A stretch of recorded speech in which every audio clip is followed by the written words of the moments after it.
আপনি হাদিকে এইভাবে গুলি করলেন কেন? গত কয়েকদিন আগে আমার রইসুদ্দিনকে প্রকাশ্যে পিটাইয়া মারলেন কেন? আল্লামা শহীদ ফারুকীকে ঘরের ভিতরে ঢুকাইয়া হাত পা বান্ধা গলা কাটা জবাই করলেন কেন? বিচার একদিন হবে, কিন্তু আপনার সাথে আমার মতাদর্শের ভিন্নতা থাকতে পারে, বাট হয়তো কিছু কথাবার্তা কন, কিন্তু মেরে ফেলবেন এই দৃষ্টিভঙ্গি পাল্টাতে হবে। কারণ খুনিদের শাস্তি কিন্তু ভয়ঙ্কর, আর যে খুন যার নেশা একদিন কিন্তু সেও ওই পথের প্রতীকী হবে। আজকে দেখছি আমাদের স্বরাষ্ট্র উপদেষ্টা তিনি ঘোষণা করছেন যে যারা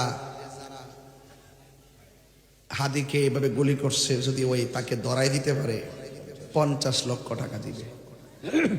কত? এই কথাটা আমার কাছে পছন্দ হয়েছে না। একজন স্বরাষ্ট্র উপদেষ্টা এভাবে কথা বললে হবে না। গত কয়েক মাস আগে আমার এই মসজিদের ইমামকে প্রকাশ্যে মারলো, ভিডিও ফুটেজ আছে, তারা প্রকাশ্যে ঘুরতেছে। ওই সময় যদি ওই সমস্ত খুনিদের গলা টিপে ধরা হতো, আজকে হাদিকে গুলি করার সাহস পেত না। আলু দিয়ে আর পেঁয়াজ দিয়ে বুঝদন যেত না। কথা কোন ঠিক না বেটি? তাহলে আমার ভাই বললো আমার ভাইদের প্রাণের দাম নাই। আপনারা এই সমস্ত খুনিদেরকে আস্কারা দেন দিক কই? এক বিচারের জন্য পাগল হয়ে যান, আরেক বিচার ছেড়ে দেন। আজকে যদি রইসুদ্দিনের খুনিদেরকে প্রকাশ্য শাস্তির আওতায় আনা হতো, আজকে আমার এই হাদিকে গুলি দেওয়ার সাহস কেউ পেত না।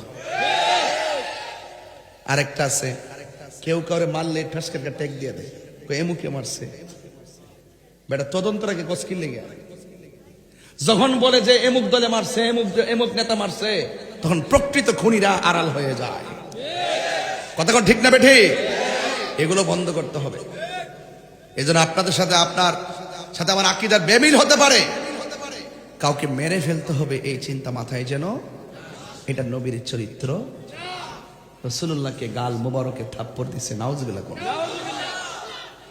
উমর রাদিয়াল্লাহু তাআলা আনহু বলেন, ইয়া রাসূলুল্লাহ, আমার বাবা আপনাকে পাগল বলেছিল, আমার বাবার কল্লা কেটে ফেলে দিছি,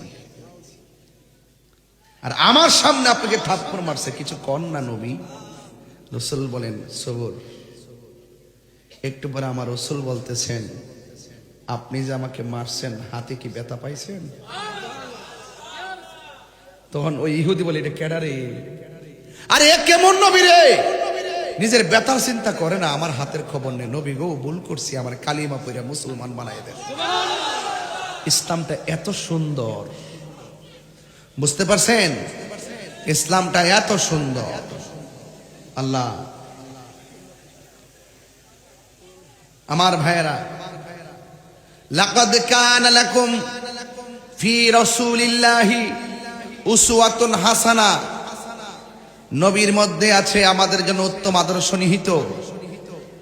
রাসূল করিম সাল্লাল্লাহু আলাইহি সাল্লাম হলো আমাদের জন্য মডেল। আমরা নবীর আদর্শ